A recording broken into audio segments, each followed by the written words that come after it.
मूलभूत संकल्पना, अर्थव्यवस्थेचे प्रकार व क्षेत्रे. मनुष्य हा सामाजिक प्राणी आहे. तो समाजात वागतो, वाढतो, विचार करतो. समाजाच्या अस्तित्वाला विविध रंगे असतात, जसे आर्थिक, राजकीय, सामाजिक, सांस्कृतिक इत्यादी. ज्या शास्त्रांमध्ये मानवी वर्तनाचा अभ्यास केला जातो त्या शास्त्रांना सामाजिक शास्त्रे असे म्हणतात. उदाहरणार्थ इतिहास, भूगोल, सामाजिक शास्त्र, अर्थशास्त्र. अर्थशास्त्र अर्थात मानवाच्या आर्थिक बाजूंची चर्चा केली जाते. 18व्या शतकाच्या उत्तरार्धात स्वातंत्र्यशास्त्र म्हणून याला स्थान मिळाले. स्वतःचे आर्थिक प्रश्न सोडवण्यासाठी मनुष्य जो आर्थिक व्यवहार केला जातो त्या व्यवहारांचा अभ्यासात केला जातो. अर्थव्यवस्था म्हणजे काय? आधुनिक व्यवस्थापनाचे अत्यंत गुंतागुंतीचे जरी असले तरी उत्पादन, विभाजन, विनिमय आणि उपयोग या 4 प्रकारच्या व्यवहारांना आर्थिक व्यवहार असे म्हटले जातात. यावरून आपण एखाद्या गावाच्या, शहराच्या, राज्याच्या तसेच संपूर्ण जगाच्या अर्थव्यवस्थेची कल्पना करू शकतो. अर्थात वेगवेगळ्या देशांत वेगवेगळ्या अर्थव्यवस्था दिसतात. त्यातील देशातील नैसर्गिक, सामाजिक, सांस्कृतिक, ऐतिहासिक, राजकीय वातावरणात अर्थव्यवस्थेच्या कार्यपद्धती फरक निर्माण होतो. अर्थव्यवस्थांचे प्रकार उत्पादन साधनांच्या मालकीनुसार तसेच विकासाच्या अवस्थेनुसार हे 2 प्रकार असतात. मग त्याच्यामध्ये उत्पादन साधनांच्या मालकीनुसार जर पडतात ते भांडवलशाही, समाजवादी आणि मिश्र. आणि विकासाच्या अवस्थेनुसार विकसित आणि विकसनशील. भूमी, श्रम, भांडवल, उद्योजकता यांना उत्पादनाची साधने असे म्हटले जाते. भूमी, श्रम, भांडवल व उद्योजकता. अर्थव्यवस्थेत ही साधने कोणाच्या मालकीचे आहे या आधारावर अर्थव्यवस्थेचे 3 प्रकार केलेले जातात: भांडवलशाही, समाजवादी आणि मिश्र. तर आपण बघूया भांडवलशाही अर्थव्यवस्था म्हणजेच कॅपिटलिस्ट इकॉनॉमी. ज्या अर्थव्यवस्थेत उत्पादनाची साधने ही खाजगी मालकीची असतात. वस्तू व सेवांचे उत्पादन खाजगी भांडवलदारांमार्फत होते. किमती बाजारयंत्रे कर्वे असतात. अशा अर्थव्यवस्थेला भांडवलशाही अर्थव्यवस्था म्हणतात.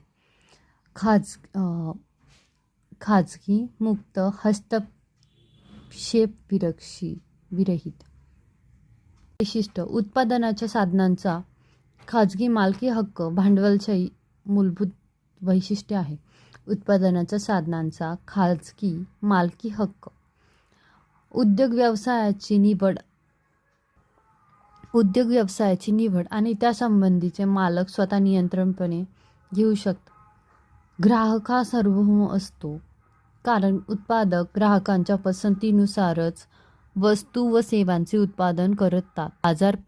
बाजारपेठेत स्पर्धेचे प्राबल्य असते. किमती ठरवण्याची प्रक्रिया मुक्तपणे चालते, म्हणजेच सरकारी हस्तक्षेपापासून मुक्त असते. म्हणूनच याला भांडवलशाही अर्थव्यवस्था, मुक्त अर्थव्यवस्था असेही म्हणतात. तसेच तिला लेइसे फेअर, नॉन इंटरव्हेन्शन म्हणजेच हस्तक्षेप विरहित अर्थव्यवस्था असे म्हणतात. वस्तू व सेवांच्या किमतीत बाजारात मागणी व पुरवठ्यांच्या आधारे ठरतात. म्हणून भांडवलशाही अर्थव्यवस्थेला बाजार अर्थव्यवस्था असेही म्हणतात. येथे नफा मिळवण्याच्या उद्देशानेच उत्पादन केले जाते. नफा मिळवणे हाच मेन उद्देश असतो. उद्योजकाला अर्थव्यवस्था. ज्या अर्थव्यवस्थेत उत्पादनाची साधने ही सार्वजनिक तथा सरकारी असतात त्या वस्तूंचे व सेवांचे उत्पादन, विभाजन ही सरकारमार्फत चालते.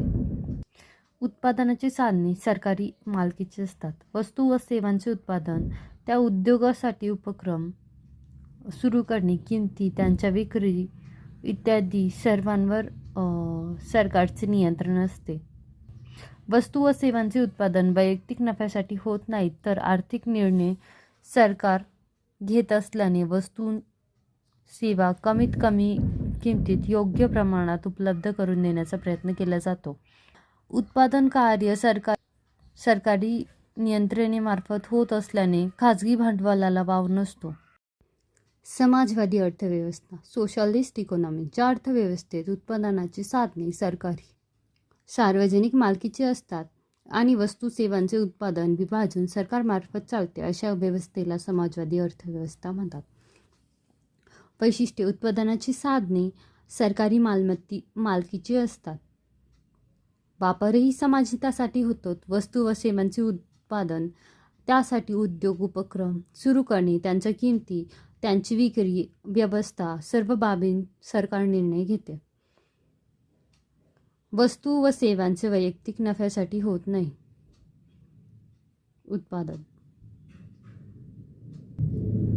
उत्पादन कार्य सरकारी यंत्रणेमार्फत होत असल्याने खाजगी भांडवलाला वाव नसतो. त्यामुळे आर्थिक सत्तेचे केंद्रीकरण न होता आर्थिक व सांस्कृतिक विषमता कमी करण्याचा प्रयत्न केला जातो.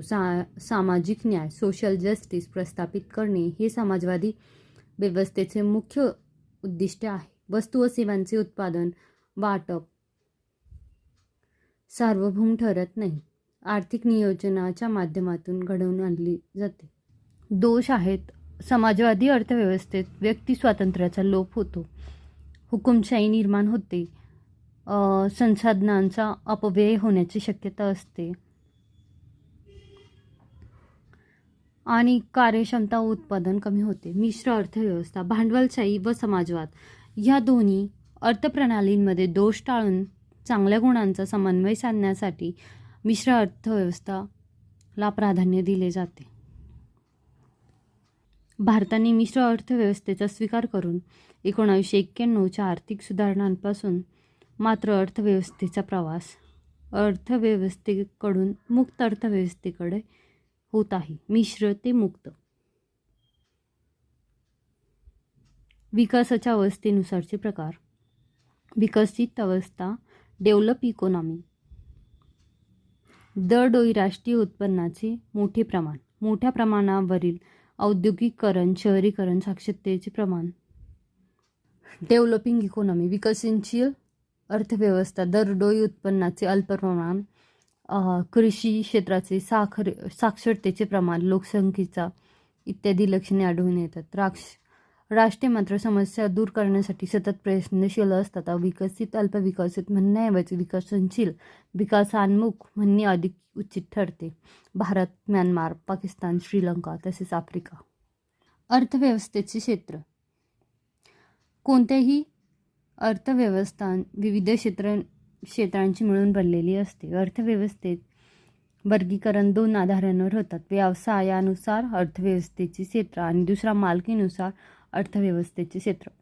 प्राथमिक, द्वितीयक, तृतीयक, चतुर्थक आणि पंचक क्षेत्र. आता जी प्रायमरी सेक्टर आहे त्याच्यामध्ये कृषी संलग्न व्यवसाय होतात, जसे की मत्स्य व्यवसाय, पशुसंवर्धन, जंगल संपत्ती, खनिज, कोळसा, पेट्रोलियम, लोह खनिज यांचे उत्खनन. कृषी संलग्न होतात सगळे, त्यामुळे त्याला प्रायमरी म्हणतात. आणि द्वितीयकमध्ये उद्योग क्षेत्र असतात, इंडस्ट्री सेक्टर, कारखानदारी, बांधकाम, वीज पुरवठा व्यवसायांचा समावेश होतो, म्हणून त्याला सेकंडरी. टर्चरीमध्ये सेवा क्षेत्र होतो, सर्व्हिस सेक्टर, जसं की व्यापार, वाहतूक, दळणवळण, व्यावसायिक, सामाजिक. आणि क्वाटर्नरी सेक्टर उच्च ज्ञानाशी संबंधित असतो. R&D होते, म्युच्युअल फंड्स होतात, सॉफ्टवेअरचा विकास होतो तेवाले. पंचक क्षेत्रामध्ये सर्वोच्च स्तरावरील प्रक्रिया, हायेस्ट लेवल डिसिजन मेकिंग, जसं की सरकार, विज्ञान, विद्यापीठ, गैरसरकारी संस्था, आरोग्य सेवा, संस्कृती, प्रसारमाध्यमे. मालकीनुसार अर्थव्यवस्थेचे क्षेत्र: सार्वजनिक, public sector, private sector, joint sector, cooperative sector.